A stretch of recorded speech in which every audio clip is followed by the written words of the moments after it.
Kindly settle down. We are starting the press conference. Sir, can we start? Oh, yes. A very good afternoon, all of you. I welcome you all to this press conference by the Election Commission of India to announce the schedule for the state assembly elections in Maharashtra and Jharkhand. We have with us on the dais Honorable Chief Election Commissioner Shri Rajiv Kumar ji, Honorable Election Commissioners Shri Gyanesh Kumar ji and Dr. Sukhbir Singh Sandhu ji.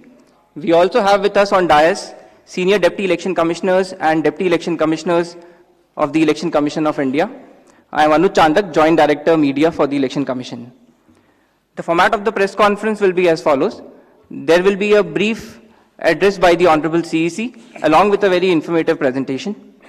The copy of presentation will be shared with you along with the press note and all of the details after the press conference conclude. After the address by Honorable CEC, we will be having a question and answer session. I would request all of you to kindly raise your hand and the mic will come to you. Kindly introduce yourself, your name and organization and ask your question. Thank you so much. Now I would request Honorable CEC to kindly address the media. माननीय निर्वाचन आयोग Shri Gyanesh Kumar ji on my right side, निर्वाचन आयोग doctor Sukhbir Singh ji Sandhu on my left, आयोग के वरिष्ठ अधिकारीगण और मीडिया के सभी फ्रेंड्स और इस प्रेस कॉन्फ्रेंस में जुड़े हुए सभी हमारे वोटर्स, आप सबका इस प्रेस वार्ता में स्वागत है. We welcome you all at this press conference which is about the declaration of the schedule for the ensuing state assembly elections in Maharashtra and Jharkhand. Friends, मैं इस वार्ता को शुरू करने से पहले चुनाव आयोग की तरफ से और आपके माध्यम से सर्वप्रथम हरियाणा और जम्मू कश्मीर के सभी मतदाताओं को, वोटर्स को चुनाव में बहुत ही सशक्त दमदार पार्टिसिपेशन के लिए मुबारकबाद देना चाहता हूं, धन्यवाद करना चाहता हूं. जम्मू कश्मीर की आवाम ने जमहूरियत के जश्न को ऐतिहासिक बना दिया. भारी संख्या में पार्टिसिपेट कर अपने जमहूरी हक का शानदार उपयोग किया और जिसने लोकतंत्र की मजबूत नींव रखी है. दुनिया में सबसे बड़े लोकतंत्र के रूप में भारत हर चुनाव में गोल्ड स्टैंडर्ड्स तय कर रहा है, रिकॉर्ड बना रहा है. इन दोनों चुनावों में जो जज्बा दिखाया गया वो लंबे समय तक याद रहेगा. आप सबको वो पिक्चर्स, वो माहौल निश्चित रूप से याद रहेगा. जम्मू कश्मीर की आवाम ने जमहूरियत के जश्न में लोकसभा चुनावों में जो बुनियाद बनाई थी उस पर एक बहुत ही सशक्त इमारत असेंबली इलेक्शंस में लिखी है और इस जनादेश ने नई आशाएं और उम्मीदों को संचार दिया है. Now it is over to the people of J&K to take this democratic journey forward. और हम एक नया गोल्ड स्टैंडर्ड और सेट कर रहे हैं. Just to remind you, just to recall, चुनाव घोषणा के समय ही हम अपना इरादा घोषित करने लगे हैं. हम अपनी विल और इंटेंट को पहले बताते हैं और उसे पूरा करके दिखाते हैं.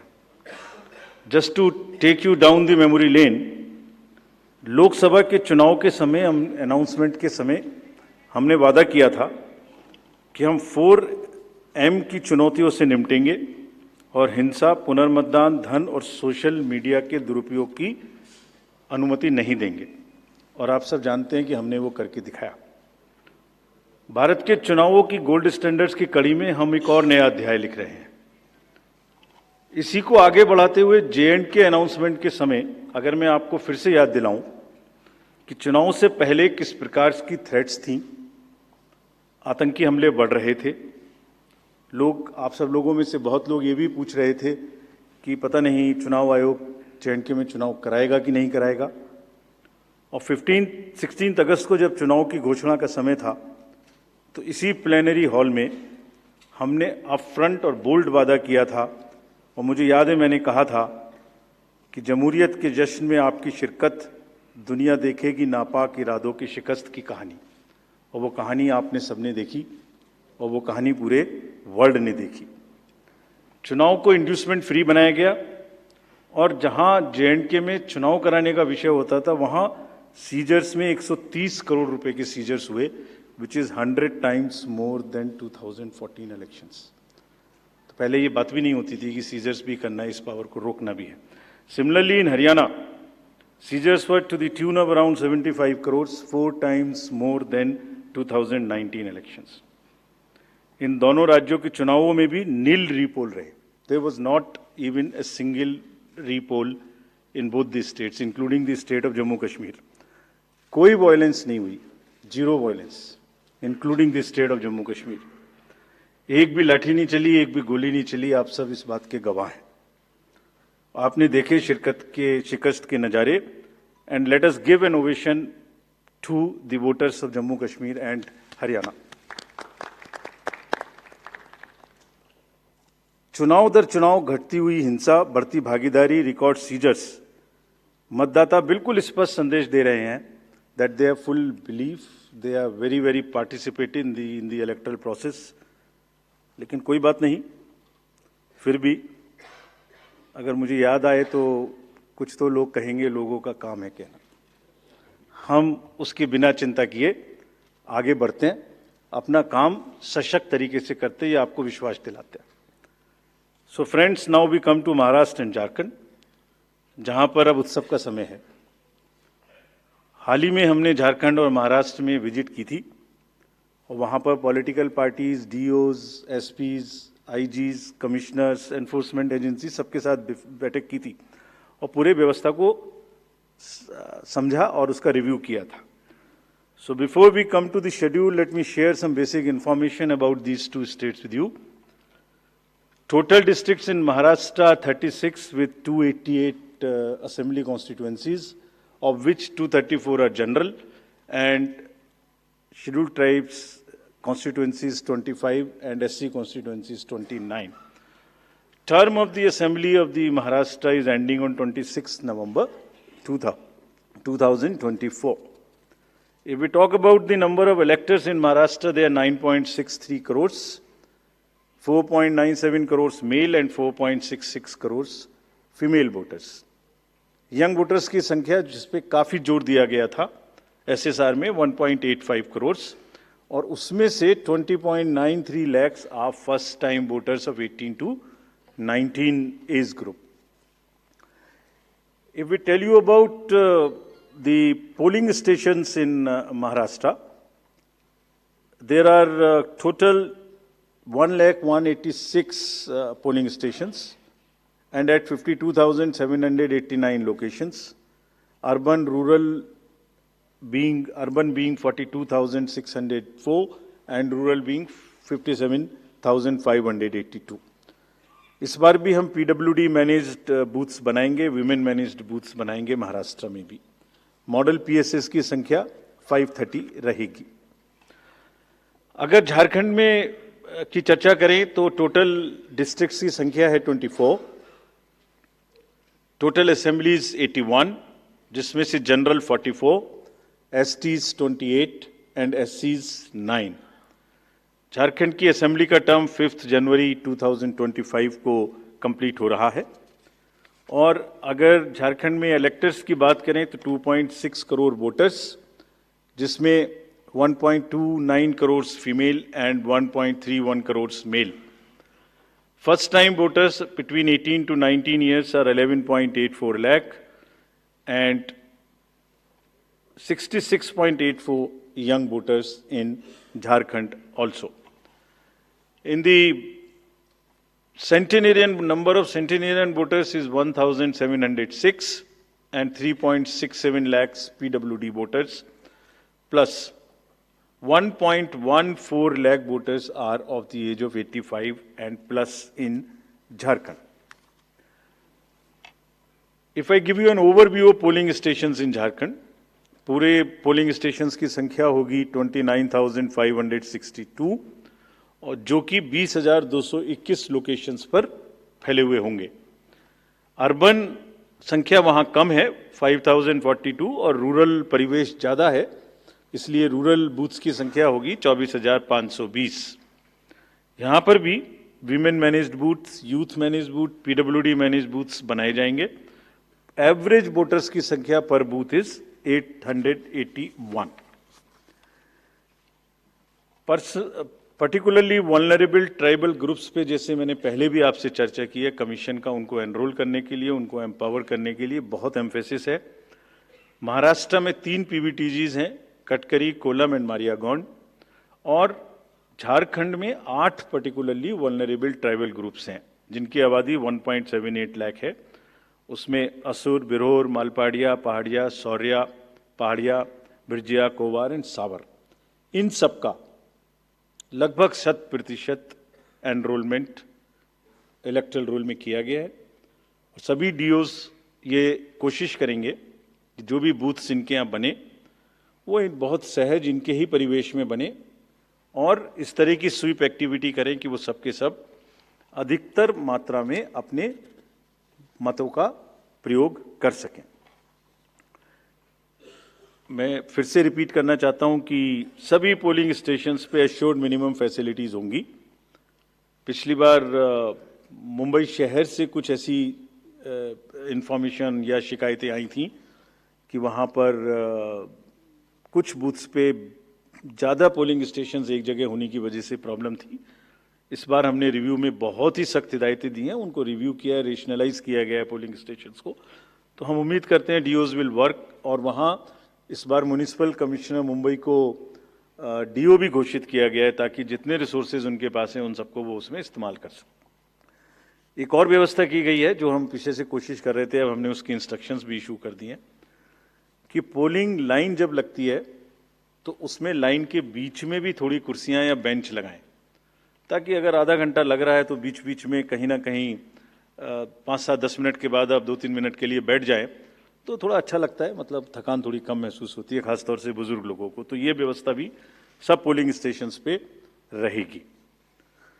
Friends, if I come to the next, ease of voting for senior citizens PWDs, this will be followed. You have all the experience of the pan-India coverage of facilities for the persons with disabilities and senior citizens. Her senior citizen जो 85 years से ऊपर हैं उनको घर से vote देने की सुविधा उपलब्ध रहेगी। फॉर्म 12D वितरित किए जाएंगे सबको, और जो भी उसको भर के देते हैं उनके पास में हमारी टीम वोट लेने जाएगी और जाने के समय में सभी कैंडिडेट्स को लिखित में उस रूट चार्ट का और उस जगह की सूचना देगी ताकि वो साथ में एकम्पनी कर सकें और उनको ऐसा महसूस ना हो कि किसी के घर पर किसी ने प्राइवेसी ऑफ द वोट को नहीं मेंटेन किया। They are entitled, they are welcome to participate and go along with the polling parties to the houses of the senior citizens and PWDs. और पूरी जो व्यवस्था है उसकी videography of course goes without saying will be done so that there is a full proof record.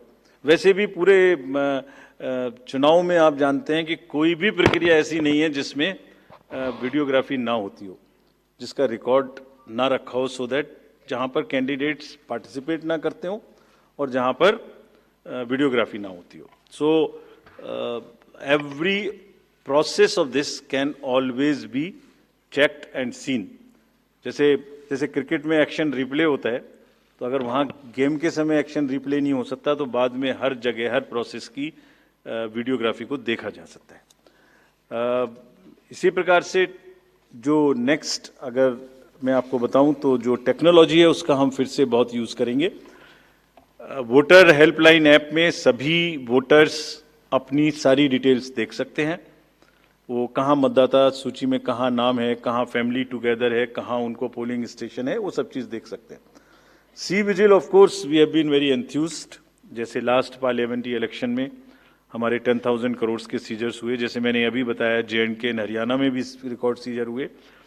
We are sure that in Jharkhand and Maharashtra also the voters enlightened voters will inform us on C-Vigil about any malpractice which they notice in their area and we will reach there in 90 minutes to handle it.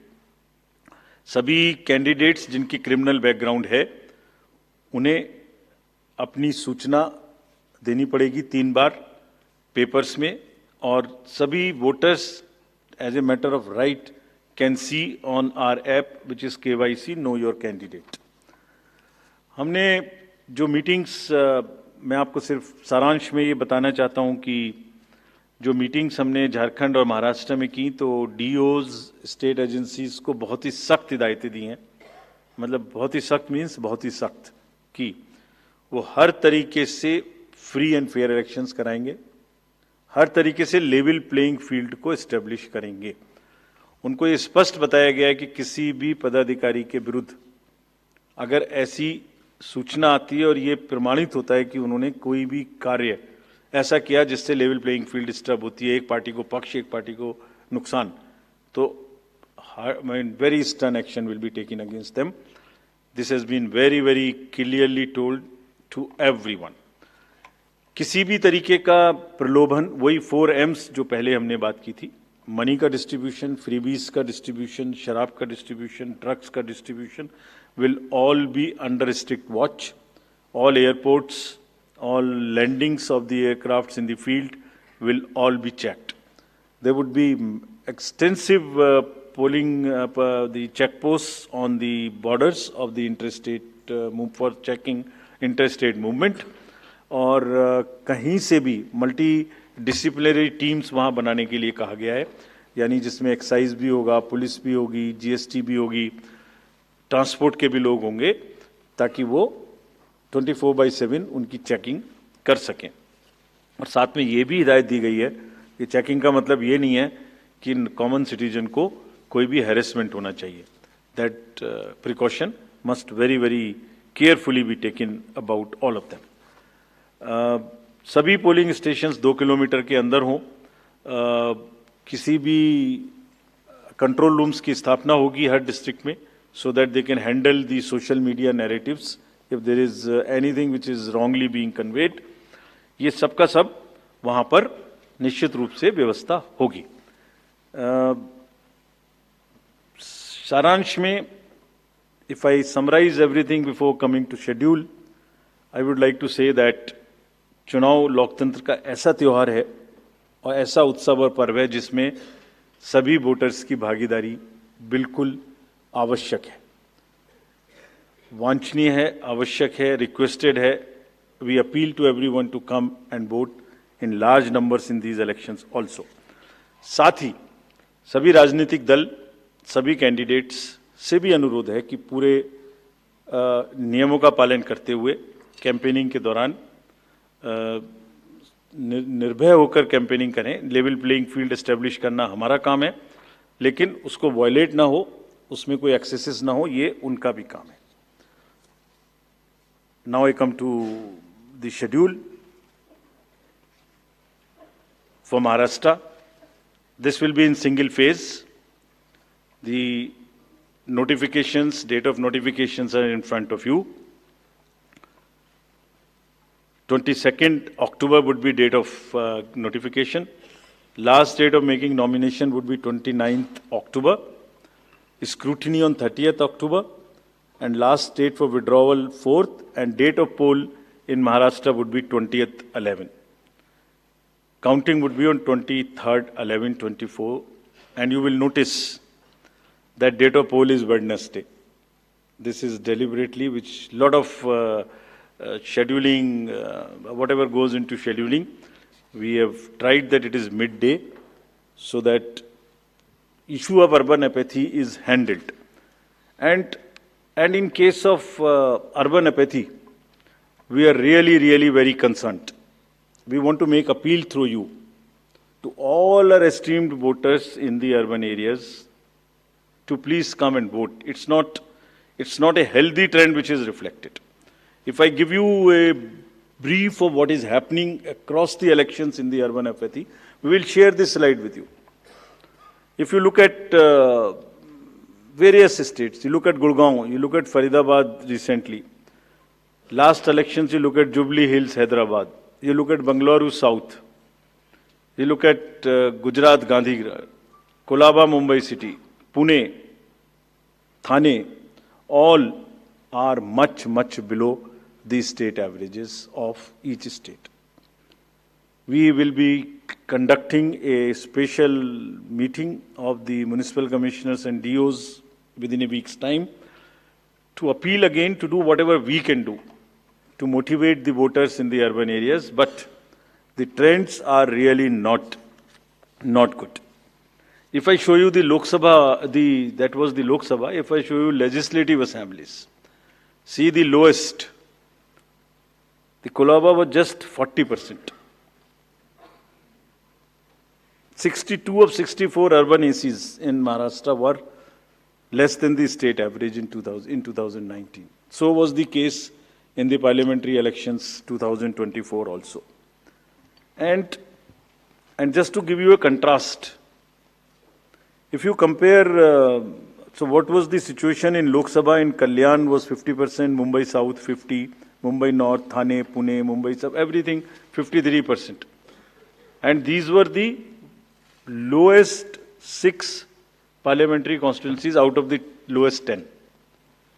So that's the state of the urban apathy. We would be doing everything to counter it. Last time in 24 elections, we had all celebrities, all corporates, Amul, everyone involved. We'll do it again. And we'll also, at this point, emphasize that this contrasts with a very positive trend in the constituencies like Doda, 72%, Riyasi, 74%, Punch, 74%, Rajouri, 71%. If they can go 70 plus, Kolaba can also go 40 plus. In 24 Lok Sabha elections, Bastar was 68%, 69%. Gadchiroli, Manipur, states after state, tough areas.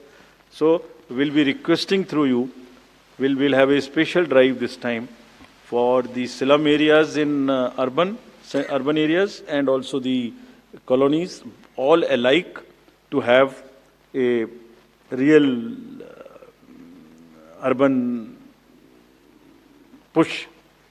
I do not want to name a specific thing, but there are booths in Faridabad and Gurgaon in the recently held elections.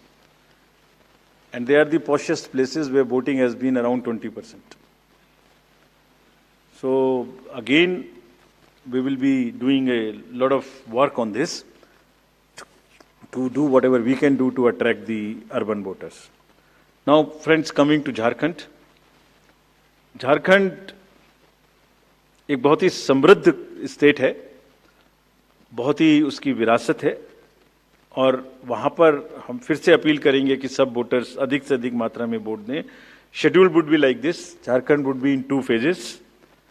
The date of poll, first phase would be on 13th November, and the second phase would be along with Maharashtra on 20th November.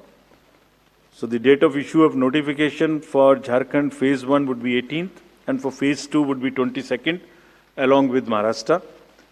Nominations for phase 1 would be till 25th of October, and for phase 2, 29th. This slide we will share with everyone. And date of poll would be 13th November and 20th November, both Wednesdays. And date of counting would be 23rd 11, that is Saturday. With this, we end our presentation with the request that through you, that all the voters of Jharkhand and Maharashtra कृपया बाहर आइए, कृपया vote करिए. लोकतंत्र के उत्सव में आपकी भागीदारी कि हम बहुत ही रिक्वेस्ट करते हैं, अपील करते हैं आपसे. Thank you very much. So by elections. So we will come back. We'll come back. Okay. Sorry. By elections also. By elections. We have 48 ACs and 2 PCs in 15 states. They will also undergo the elections this time. All the 48 ACs and 2 PCs, the schedule would be like this. All the except 1 AC and 1 PC, where because of the festivities and some reason, all 47 ACs and 1 PC of Kerala would undergo the election along with the phase 1 of Jharkhand. The same schedule. 13th November would be date of poll. And only for 2 ACs, one for assembly and one for parliament. That is Kedarnath in Uttarakhand, because on 12th, there is gazetted holiday and dispersal of the parties takes place on that day. Therefore, it is on 20th. And similarly for Maharashtra, except that everything would be during the first phase. Thank you very much. Thank you. Thank you, sir, for the very comprehensive briefing. Now we will take questions from the media. Please, the gentleman in the blue shirt, please. Thank you. Sir, मेरा नाम प्रशांत लीला रामदास है। मैं news 18 लोकमत से हूँ और मेरा एक सवाल इस तरह का है कि कांग्रेस ने डिमांड की थी जो वहाँ के पुलिस महासंचालक है रश्मि शुक्ला, इनको हटाने को लेकर, इसको लेकर आयोग क्या सोच रहा है और उस पर क्या निर्णय होगा? Question from that side also, from the pink shirt, second row, Mr. Shailesh Yadav. This was about DG.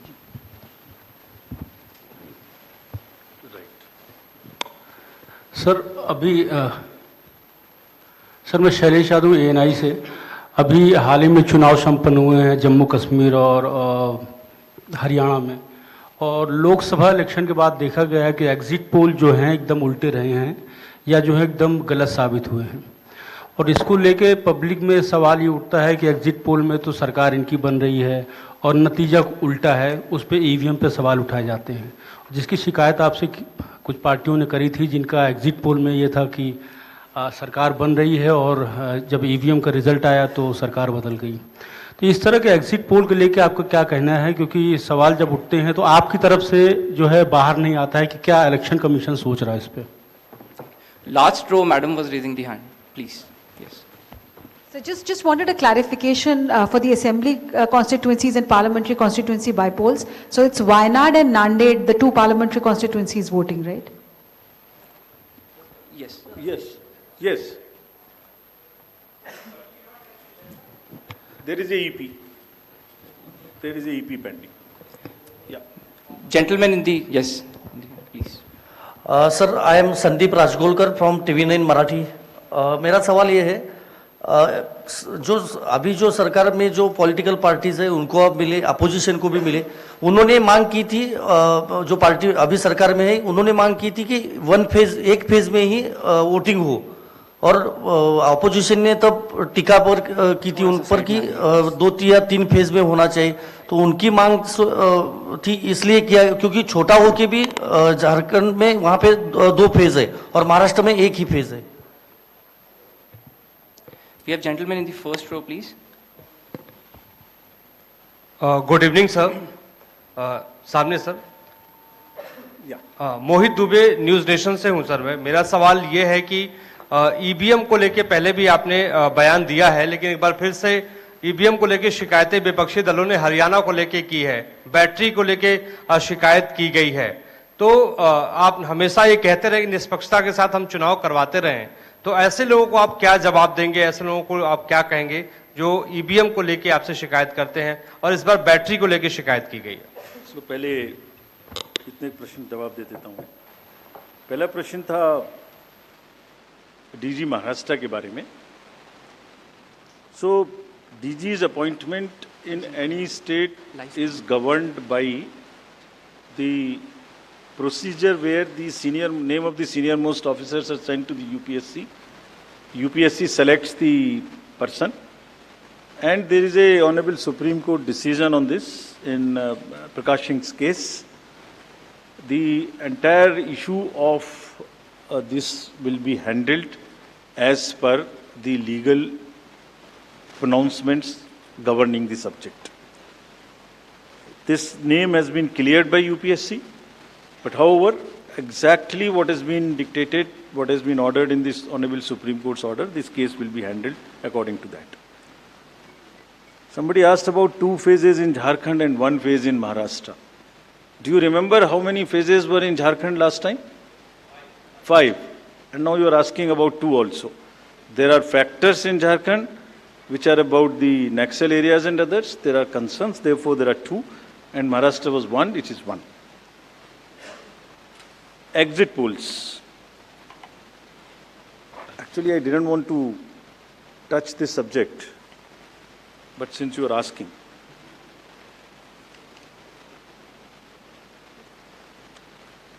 Exit polls के आने की वजह से,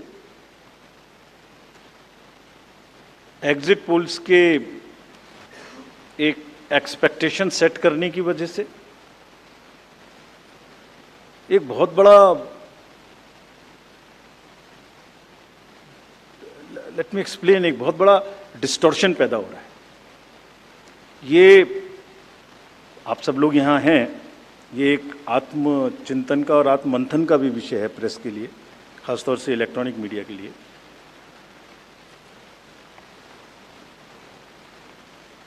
पिछले कुछ इलेक्शन से दो तीन चीजें एक साथ हो रही हैं, अगर हम उसको पूरे कैनवस को एक साथ देखें तो, और ये सबके लिए समझना जरूरी है।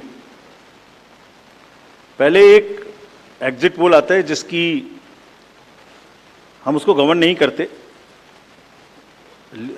जो एस्टेब्लिश्ड रिजीम है, स्टैट्यूटरी एंड जुडिशियल रिजीम, उसमें हम उसको गवर्न नहीं करते। लेकिन एक खुद के आत्मचिंतन की जरूरत जरूर है कि वो उसका सैंपल साइज क्या था, उसका सर्वे कहाँ हुआ, उसका रिजल्ट कैसे आया। अगर मैं उस रिजल्ट से मैच नहीं किया तो मेरी क्या रिस्पॉन्सिबिलिटी है, कहीं कोई डिस्क्लोजर्स हैं कि नहीं है, ये सब देखने की जरूरत है बहुत सख्त। there are bodies which govern this, there is NBSA, there are other bodies which self-regulate, and I am sure the time has come that the associations, bodies which govern will do some self-regulation, because इसी से जुड़ा हुआ दूसरा विषय है जो कि बहुत ही इंपॉर्टेंट है। जिस दिन पोलिंग खत्म हुई उससे रफली थर्ड डे काउंटिंग होती है, तो आज शाम को 6 बजे से एक एक्सपेक्टेशन राइज हुई। सबने सोचा ये होने वाला है, जिसका कोई साइंटिफिक आधार, जिसका कोई लीक पब्लिक में डिस्क्लोजर में नहीं है। जब काउंटिंग का समय शुरू होता है तो 8:05 और 10 मिनट से रिजल्ट्स आने शुरू हो जाते हैं, जिस नॉनसेंस। आप बताइए, मेरी पहली काउंटिंग 8:30 बजे शुरू होती है और हमारे पास प्रमाण है इस बार कि 8:05, 8:10, 8:15 पर आने लगा, इतने की लीड, इतने की लीड, इतने की लीड, इतने की लीड। ऐसा तो नहीं है, I am just posing question, we are not gone into this, but ऐसा तो नहीं है कि एग्जिट पोल को जस्टिफाई करने के लिए वो शुरू में ट्रेंड्स आ गए कि हमने तो ऐसा कहा था, वैसे ही ट्रेंड हो रहा है, बाद में जो होगा वो होगा। और अचानक से पहला रिजल्ट एक राउंड का 8:30 बजे जब काउंटिंग शुरू हो रही है तो 9 बजने में 10 मिनट, 9 बजने में 5 मिनट से पहले 20 मिनट भी लगेंगे एक राउंड में, तो आ ही नहीं सकता। और हम उसको 9:30 बजे वेबसाइट पे डालते हैं, 9:31 पे, एग्जैक्टली कभी भी देख लीजिए एक के बाद एक। 9:30 पे हम उसको अपनी वेबसाइट पे डालते हैं, फिर 11:30 पे डालते हैं, फिर 1:30 पे डालते हैं। चलिए, आपके कोई कॉरेस्पॉन्डेंट वहाँ मौजूद थे, उन्होंने पहले बता दिया। प्रोसेस काउंटिंग में रिजल्ट को स्क्रीन पे दिखाना पड़ता है, एजेंट के साइन लेने पड़ते हैं, ऑब्जर्वर से जस्टिफाई कराना पड़ता है, तो ऑफिशियल साइट पे आने में आधा घंटा लग सकता है। लेकिन 9 बजे से 9 बजने में 10 मिनट से पहले कैसे आते हैं? और उससे क्या होता है, एक तो एक्सपेक्टेशन है एग्जिट पोल्स की, उसके बाद 8:45 बजे तक मैंने दिखा दिया उसी के मापदंड से कि वो लीड कर रहे हैं लोग। तो वास्तविक रूप से जब वो एक्चुअल रिजल्ट्स आने शुरू होते हैं तो एक मिसमैच होता है, and that mismatch is also giving this can lead to serious issues sometimes. Even the gap between expectation and achievement is nothing but frustration. So ये एक विषय ऐसा है जिस पर हम तो नहीं, हमारे हाथ बंधे हुए हैं, लेकिन एक कुछ ना कुछ मंथन की, कुछ ना कुछ, एंड आई एम श्योर जब इस देश में, जब कंट्री में इस तरीके की जरूरत होती है तो एक सेल्फ करेक्शन हो जाता है। तो सभी रिस्पॉन्सिबल लोग इसका सेल्फ करेक्शन जरूर करेंगे, I am sure about it. EVM के बारे में आपने फिर से पूछा।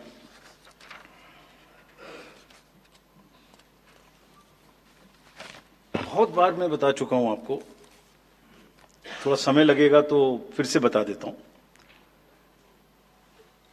6 महीने, लगभग 5-6 महीने फर्स्ट एफएलसी शुरू होती है ईवीएम की। मैं 2 बात बता रहा हूं, बस मोटी सी 2 बात, बाकी सब आपको मालूम है। वो टेम्पर नहीं हो सकती, उसमें कोई कनेक्शन नहीं हो सकता। अभी लोग पूछते हैं जब पेजर से उड़ा देते हैं तो ईवीएम को कैसे हैक नहीं कर सकते, ये भी पूछते हैं। जब कोई किसी कंट्री में पेजर से उड़ा दिया तो ईवीएम में हो जाएगी। अरे भाई, पेजर कनेक्टेड होता है, ईवीएम कनेक्टेड नहीं होती। एनीवे, दो बात मोटी मैं आपको बताता हूं, बहुत मोटी। 5-6 महीने पहले एफएलसी होती है, first level checking of the EVMs, और मेरे पास में एक पूरा रिकॉर्ड है। ये हम जो भी ईवीएम की शिकायतें बाय द वे आई हैं, वो हमारे पास 20 शिकायतें आई हैं। हर 20 शिकायत का हम इंडिविजुअल जवाब देंगे, फैक्ट बाय फैक्ट। तो इसमें कोई डाउट नहीं है। We will convey to each candidate to assure, this is our duty. Actually हमारी ड्यूटी है कि अगर कैंडिडेट ये पूछ रहे हैं कि आप बताइए, तो हम उन्हें बताएंगे, निश्चित रूप से बताएंगे, लिख के बताएंगे, पूरा डिटेल्ड बताएंगे और जल्दी ही बताएंगे।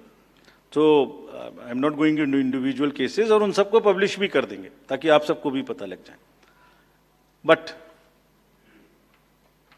First level checking, randomization, second randomization, storage में रखना, स्टोरेज से बाहर निकालना, कमीशनिंग करना, कमीशनिंग के बाद वापिस स्टोरेज में रखना, फिर उसको पोलिंग डिस्पर्सल के दिन ले जाना, फिर उसको बूथ पे पहुंचाना, बूथ पे पूरा दिन वोटिंग कराना, फिर सील करना, फिर वापस स्टोरेज में रखना, फिर काउंटिंग के दिन निकालना, फिर पूरे दिन दिखाना। इसमें हर समय पर पॉलिटिकल पार्टी या उस कैंडिडेट या उसका एजेंट मौजूद रहते हैं। जब मशीन में कमीशनिंग होती है, उस दिन उसमें बैटरी डाली जाती है। पहले आया था, पहले और बहुत सारी चीजें आई थी कि वो हैक हो सकती है, उसका वोट इधर डाला तो इधर जा सकता है, कुछ हो सकता है। ये पहली बार आया। अब हम ये भी सोच रहे हैं कि इससे अगला क्या आएगा, हम नहीं समझ पा रहे इससे अगला क्या आएगा, बट लगता है अगला भी कुछ आएगा, रुकेगा नहीं। मतलब कितनी बार। एनीवे, कमीशनिंग बहुत जरूरी है समझना। वोटिंग से करीब 5 या 6 दिन पहले कमीशनिंग होती है। 5-6 दिन पहले उस दिन मशीन में सिंबल पड़ते हैं। तो अब मशीन में अभी तक नई बैटरी उस दिन एक डाली जाती है, और सील करके उस बैटरी पे भी कैंडिडेट के एजेंट्स के दस्तखत होते हैं। छोड़िए, मशीन पे तो होंगे ही होंगे, हमें भी नहीं पता, हमने भी पता नहीं कब बनाया था ये नियम, हमारे काम आ रहा है अभी कि वो बैटरी पर भी एजेंट के दस्तखत हों। और अब कमीशनिंग के बाद, क्योंकि 5 ही दिन बचे हैं और इसमें सिंबल लोड हो चुके हैं, ये उनके सामने में स्ट्रांग रूम में जाएगी, डबल लॉक लगेगा, 3 लेयर की सिक्योरिटी रहेगी, 3 लेयर की, जिसमें सीएपीएफ भी शामिल होगी, मस्ट है। ऑब्जर्वर होंगे। उसके बाद जब वो पोलिंग के डिस्ट्रीब्यूशन के दिन निकलेंगी, उस दिन फिर यही प्रोसेस होगा, सारा प्रोसेस वीडियोग्राफ होगा। यानी वीडियोग्राफ होने के बाद फिर वो फील्ड में पहुंचेंगे, सेक्टर मजिस्ट्रेट साथ में रहेंगे, फिर कैंडिडेट के एजेंट साथ में रहेंगे, फिर वहां पहुंचेगी, फिर कहेंगे भाई देख लो इसको, सब ठीक है, जो आपको नंबर दिया, हाँ, और उसके नंबर भी सबसे शेयर किए जाएंगे। इस नंबर की मशीन इस बूथ पे जाएगी। फिर जब वो बूथ पे पहुंच गई तो कहें भाई मिला लो आप, उसी नंबर की है कि नहीं है, वोट भी डाल के देख लो 50 कि ठीक है कि नहीं है। किसी ने 50 डाले, किसी ने 20 डाले, किसी ने कहा नहीं हमें ठीक है, हम नहीं डालेंगे। किसी स्टेज में किसी बूथ पर 20 कैंडिडेट हैं, किसी पर 5 कैंडिडेट हैं, किसी पर 5 ने कम वोट डाले, किसी ने ज्यादा डाले, बैटरी उसी हिसाब से यूज। फिर पूरे दिन वोटिंग हुई, तब एक एक वोट का हिसाब रखा, फिर बंद हुआ। बंद होने के समय में एंड ऑफ क्लोज ऑफ पोल में फिर से दस्तखत कराए, फिर से हिसाब लगाया कितने वोट पड़े, फिर से फॉर्म 17C दिया। उसको कितना दिखाएंगे, कौन दिखाता है इतना, बताइए। कोई एक प्रोसेस कंपैरेटिव बताइए पूरी कंट्री में जहां पब्लिक डिस्क्लोजर पार्टिसिपेशन इतना अधिक हो, कोई ये बताइए प्रोसेस। उसके बाद में बंद करने के बाद में उसको स्ट्रांग रूम में बंद किया, फिर काउंटिंग के समय निकाला तो एक बैरिकेटिंग लगाई, उस बैरिकेटिंग के बीच में से जाएंगे, इधर उधर से नहीं जाएंगे ताकि कोई मिक्सअप ना हो। अच्छा, मिक्सअप कैसे होगा, वो नंबर हमने आपको दिया हुआ है। जब काउंटिंग में पहुंचे तो फिर कहें भाई चेक कर लो, फिर 17C से चेक कर लो, round wise round this is happening.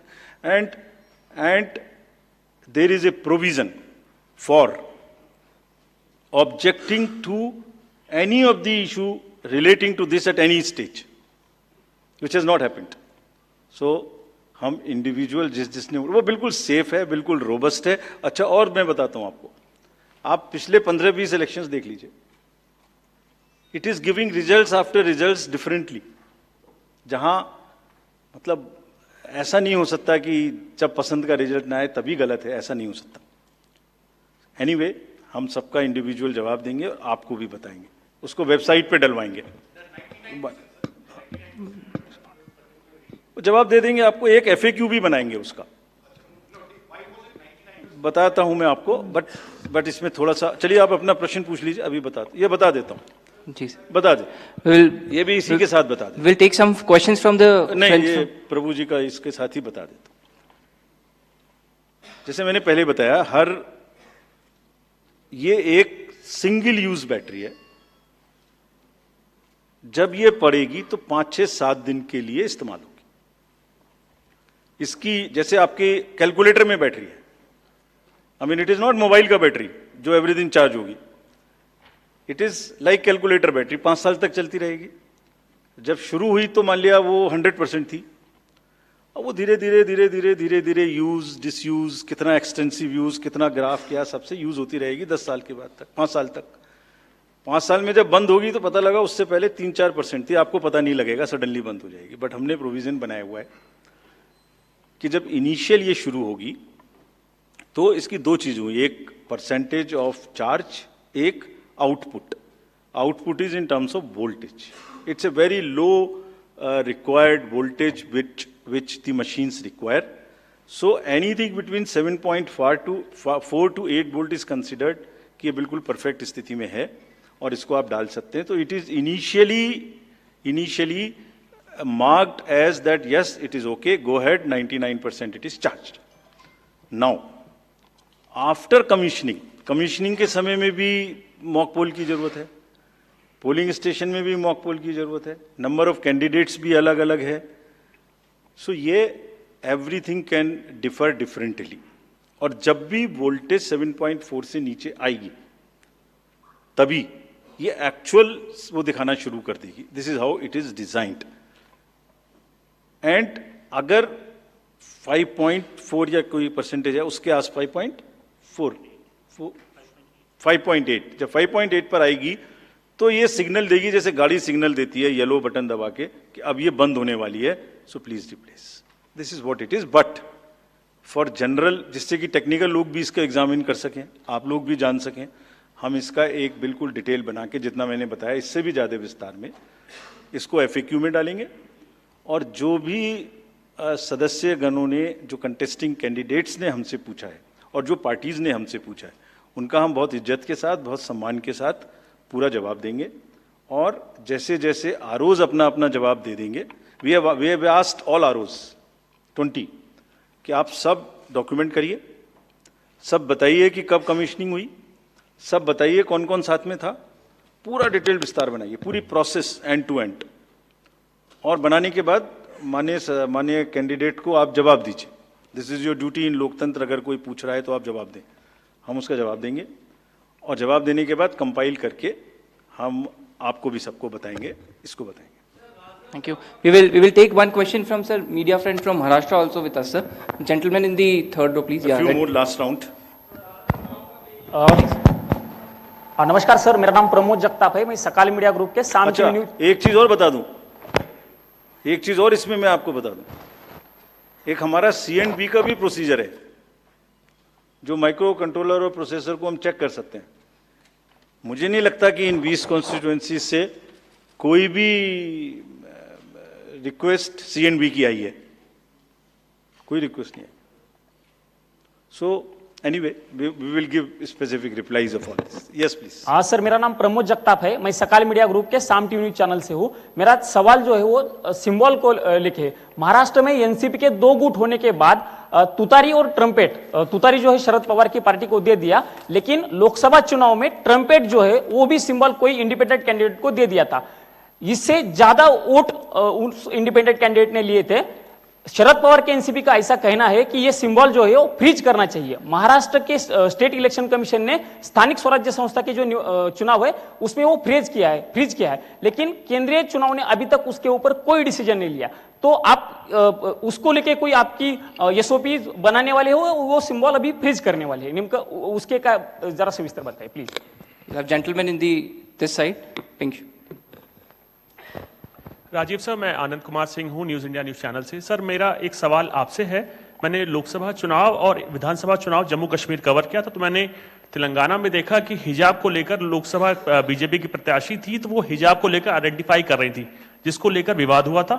और ऐसा ही जम्मू कश्मीर में भी हुआ। किश्तवाड़ से शगुन परिहार को उम्मीदवार थी बीजेपी की, तो वो भी हिजाब उठाकर शक्ल देखने को लेकर, आइडेंटिटी को लेकर देखना चाहते, जिसको लेकर विवाद हुआ था।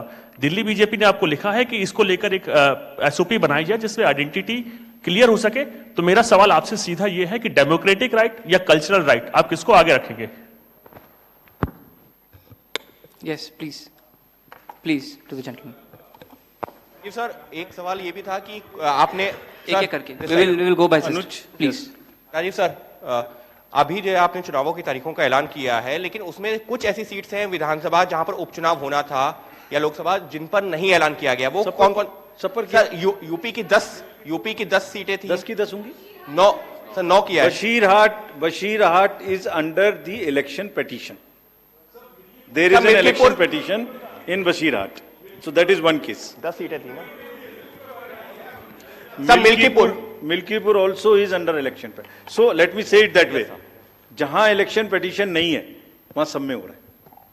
ठीक है? वो दे देंगे। वो 2 तो मैंने बताई दी आपको। चलिए, let us go orderly. Yeah, please follow a system. Thank you. One, gentleman in two more. This row, green. 2 last questions, please. Sir, this is Nishant Azad from Organizer English Weekly. My question is that misuse of AI and deepfakes is increasing. So, what are the steps Election Commission is taking to deal with this issue? Good question. Sir, अभी मुंबई जैसे बड़े शहर में जिस तरीके से दिन दहाड़े मर्डर हुआ, महाराष्ट्र में जिस तरह से लगातार घटनाएं बढ़ी हैं अपराध की, इसको लेकर बहुत ज्यादा चिंताएं हैं, बहुत सारी बैठकें भी हुई हैं। इसको लेकर किस तरीके से चुनाव आयोग ने इससे पहले हालांकि बैठक की थी, अब किस तरह से तैयारियां की जा रही हैं ताकि खास करके शहरी इलाकों में जहां पर आप वोटिंग परसेंटेज वैसे भी कम देख रहे हैं, बांद्रा का इलाका हो, जुहू वर्सोवा, कैसे लोगों में कानून और व्यवस्था के लिए लोगों के मन में विश्वास पैदा करेंगे ताकि लोग वोटिंग के लिए ज्यादा से ज्यादा निकलें? Thank you. We will take one more question, sir. Let him answer. Let him answer. Let me answer these questions first. About this symbol, first question is about the symbol of the NCP. NCP का जो symbol है, man blowing turi.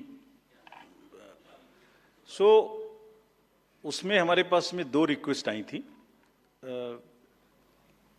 NCP SP से। एक तो ये आई थी कि उनको जब हमने रिकॉग्नाइज कर लिया है जे स्टेट पार्टी, तो उन्हें हम कंट्रीब्यूशंस रिसीव करने की भी स्वीकृति दें।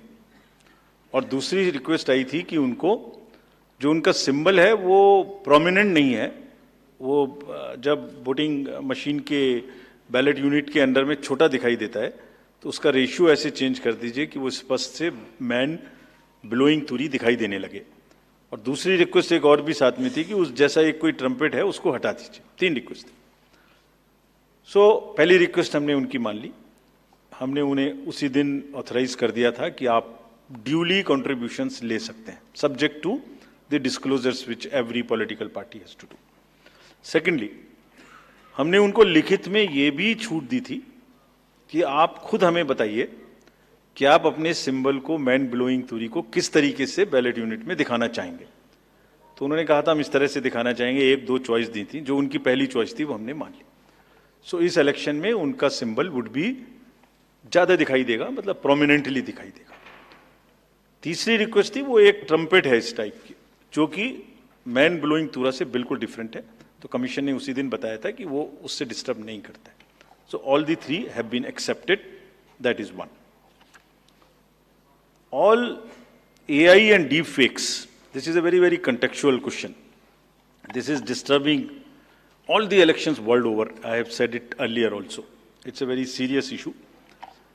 हमने इसके लिए 2-3 चीजें की हैं, और आपने अगर 24 पार्लियामेंट्री इलेक्शन में देखा होगा, ऐसी घटनाएं हम रोक पाने में सक्षम हुए थे कि किसी की फोटो किसी के साथ लगा दी, किसी की आवाज किसी के साथ मिला दी। इस तरीके के बहुत possible AI related nuances nuisance हो सकती थी, we were able to control it essentially through the control rooms which have been set up, social media teams which have been set up in all the districts I am saying, and in police headquarters to monitor continuously anything which is fake and take corrective action immediately.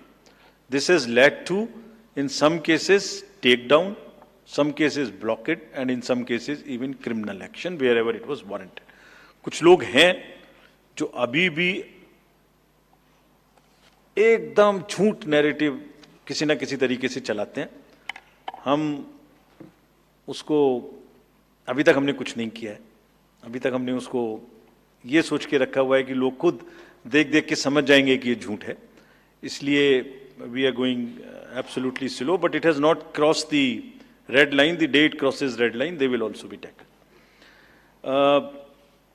Identity, democratic identification versus cultural identity. This has conduct of election rules. Section 35. Rule 35 specifically mentions about the identification of electors, and also 34 mentions about facilities for women electors. Exactly in दो provisions के तहत identification का कार्य जो कि rules में provided है उसी हिसाब से किया जाएगा, but with full regard and respect to the cultural aspects of the entire issue, which are prevalent in many states, which are prevalent in Rajasthan, which are prevalent in many parts of the country. That will be according to the rule position and also the full respect, fullest possible respect to the cultural milieu of that particular area. Violence in elections. We, after the MCC declaration, we will make it extremely clear to the police authorities, the state civil authorities in a particular state which you are mentioning, that violence of any kind and the crime of this nature which has a political overtones would be absolutely a no-go area for the commission. ये उनको सख्त हिदायत, हम immediately ये पहले से ही सोच के बैठे हैं कि जैसे ही हम इलेक्शन, अभी तक हमारा रूल नहीं था, जैसे ही अब ये MCC लागू है, we will have a very strict view on this and we will direct everyone that किसी भी तरीके की violence और किसी भी तरीके का crime, especially against any political person, should not happen, should not repeat, should not happen. We have not allowed it to happen in Haryana, J&K, state after state. We are sure that it will not happen. Thank you very much. Thank you. Thank you, sir, for the comprehensive briefing. Thank you, friends, for joining us today. There's a high tea outside. Please join us. We have shared all the details along with the presentation and press note with our media friends in their WhatsApp group. They will also be uploaded on our website. Thank you.